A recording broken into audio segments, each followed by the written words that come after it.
নমস্কার বন্ধুরা, এখন সময় একটা আপডেট আবহাওয়া সংক্রান্ত পরিস্থিতির উপরে। কলকাতা থেকে শুরু করে সমগ্র দক্ষিণবঙ্গ এবং উত্তরবঙ্গের পার্বত্য অঞ্চল, এছাড়া গঙ্গা অববাহিকা অঞ্চল এবং সমুদ্র উপকূল অঞ্চলের আবহাওয়ার বর্তমান পরিস্থিতি নিয়েই থাকছে আজকের আবহাওয়ার বিশেষ পর্যালোচনা। এছাড়াও দেখে নেব আগামী সপ্তাহে বঙ্গোপসাগরে উৎপন্ন হতে যাওয়া ঘূর্ণাবর্ত অর্থাৎ নিম্নচাপ সম্পর্কে লেটেস্ট আপডেট কী পাওয়া যাচ্ছে। আজ 19 তারিখ রবিবার, 19শে মে 2024। প্রথমে দেখে নেওয়া যাক যে আজকে সর্বোচ্চ তাপমাত্রা কোথায় কেমন থাকবে। কলকাতা এবং তার আশেপাশের সর্বোচ্চ তাপমাত্রা আজকে 37 ডিগ্রি সেলসিয়াসের কাছাকাছি কিন্তু ঘোরাফেরা করবে।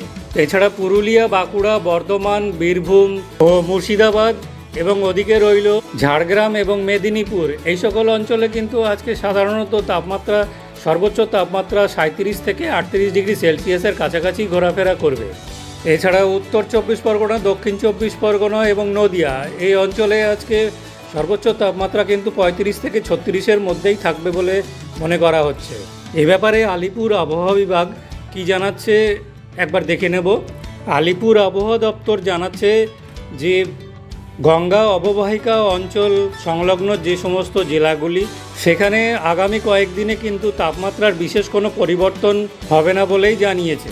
এছাড়া উত্তর 24 পরগনা, দক্ষিণ 24 পরগনা, মেদিনীপুর, বাঁকুড়া, বীরভূম, মুর্শিদাবাদ, বর্ধমান এবং নদিয়া, এই সমস্ত অঞ্চলে আজ হালকা বৃষ্টিপাতের সম্ভাবনা কিন্তু রয়েছে। কিন্তু কলকাতা, হাওড়া, হুগলি, পুরুলিয়া এবং ঝাড়গ্রাম, এই সমস্ত অঞ্চলে কিন্তু আজকে সাধারণত আবহাওয়া শুষ্কই থাকবে এমনটাই কিন্তু জানানো হয়েছে। তবে আগামীকাল থেকে কিন্তু কলকাতা সহ দক্ষিণবঙ্গের সমস্ত জেলাতেই হালকা থেকে মাঝারি ধরনের বৃষ্টিপাতের সম্ভাবনার কথা জানানো হয়েছে। এমনটা চলবে কিন্তু আগামী 22-23 তারিখ পর্যন্ত।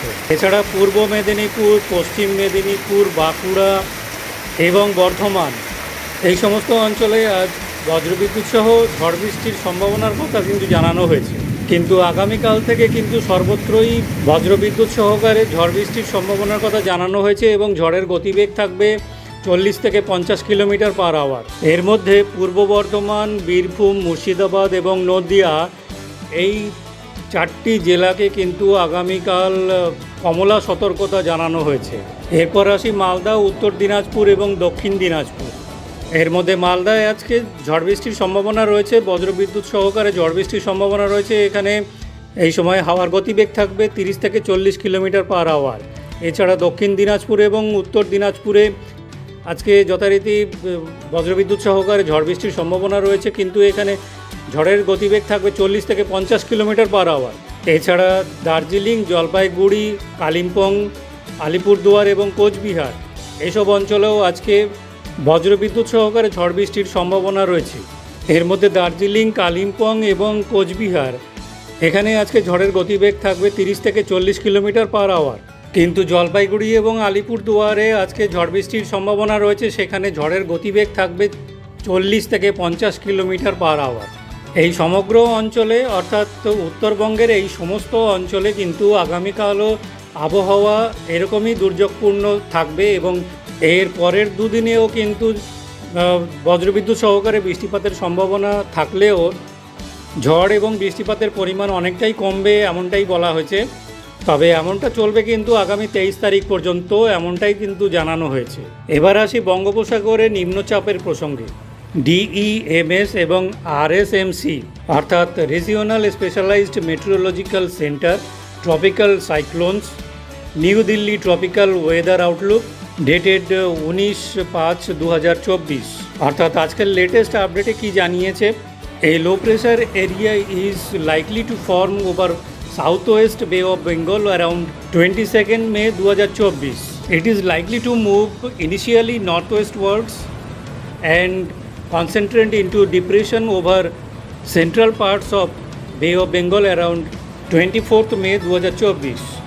অর্থাৎ যেটা হচ্ছে কি না, আগামী 22শে মে 2024 একটা লো প্রেশার এরিয়া তৈরি হতে যাচ্ছে বঙ্গোপসাগরে এবং আগামী 24শে মে অর্থাৎ 24শে মে 2024 তারিখ নাগাদ এটা ঘনীভূত হয়ে নিম্নচাপে পরিণত হচ্ছে এবং একটা ঘূর্ণিঝড়ের রূপ নেবে বলে জানানো হয়েছে। এই সম্পর্কে বিস্তারিত পরে আবার আলোচনা করা যাবে। এই হলো আজকের আবহাওয়ার বিস্তারিত একটা পর্যালোচনা। বন্ধুরা, আপনাদের যদি কারোর কিছু বলার থাকে অবশ্যই কমেন্ট করে জানাবেন। আজকের আবহাওয়ার আপডেট তাহলে এই পর্যন্তই। ফিরে আসবো পরের আপডেট নিয়ে। সবাই ভালো থাকবেন বন্ধুরা।